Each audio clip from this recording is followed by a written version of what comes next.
You're sitting at home on a Sunday night, August 15th, 1971. It's warm outside. The Mets are on. Ed Sullivan just wrapped up. And then, without any warning, the President of the United States interrupts every single channel in America. I have directed Secretary Connally to suspend temporarily the convertibility of the dollar into gold. Temporarily. That was 54 years ago. The dollar has never been backed by gold again.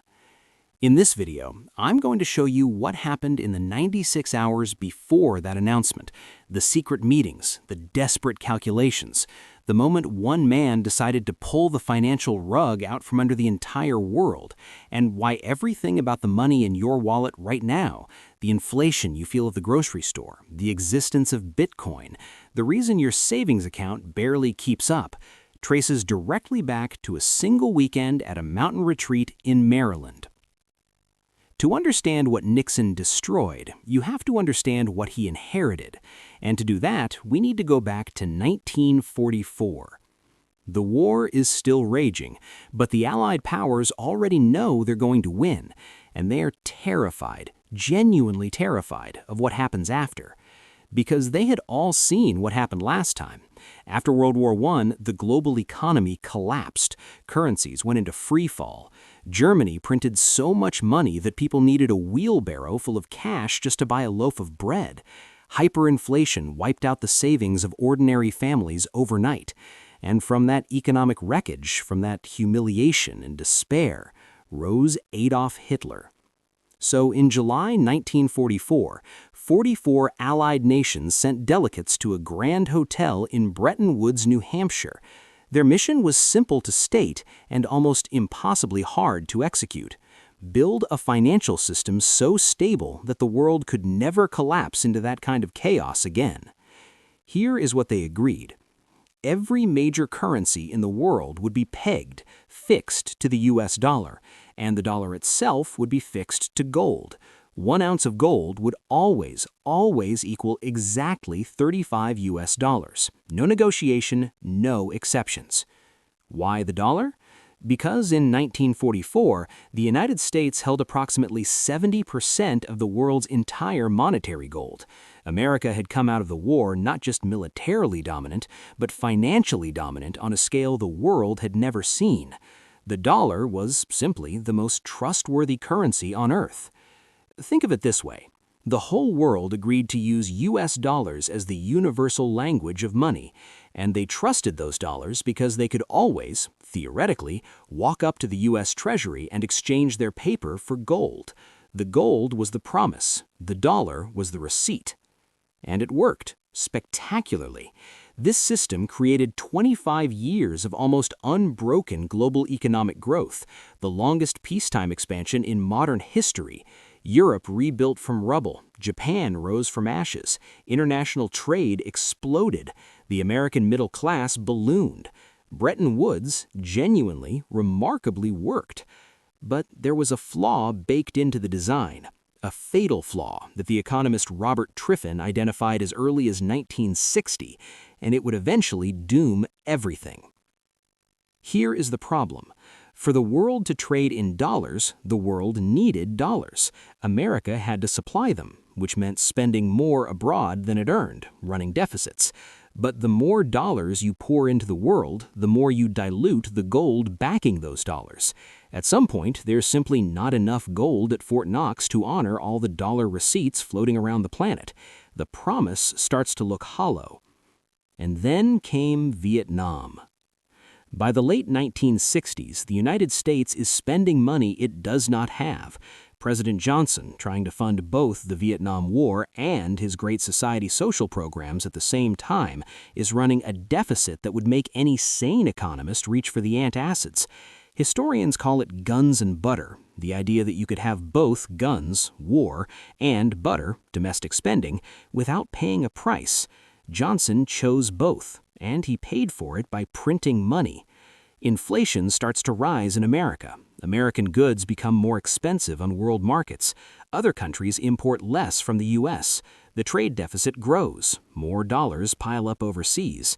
And then foreign governments start doing something that was completely legal under Bretton Woods, but that was quietly terrifying the U.S. Treasury. They start showing up and cashing in their dollars for gold. Between 1958 and 1971, the United States lost more than half of its gold reserves. France was the most aggressive. President Charles de Gaulle, a man who deeply, philosophically distrusted American financial dominance, instructed the Banque de France to systematically convert French dollar holdings into gold. In 1965, he gave a press conference that was essentially a taunt directed at the entire U.S. financial establishment. De Gaulle said, "We consider it necessary that international exchange be established on an indisputable monetary base that does not bear the mark of any particular country." What base? In truth, one does not see how one could really have any standard criterion other than gold. Translation: "We don't trust your paper. Give us the metal."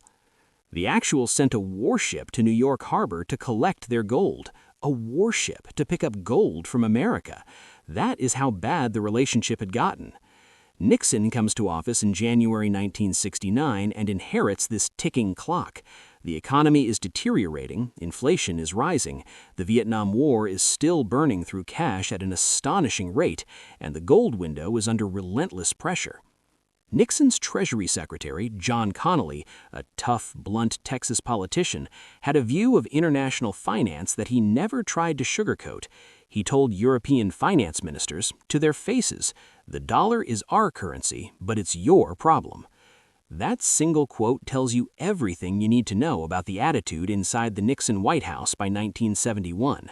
America was done pretending the old rules still applied.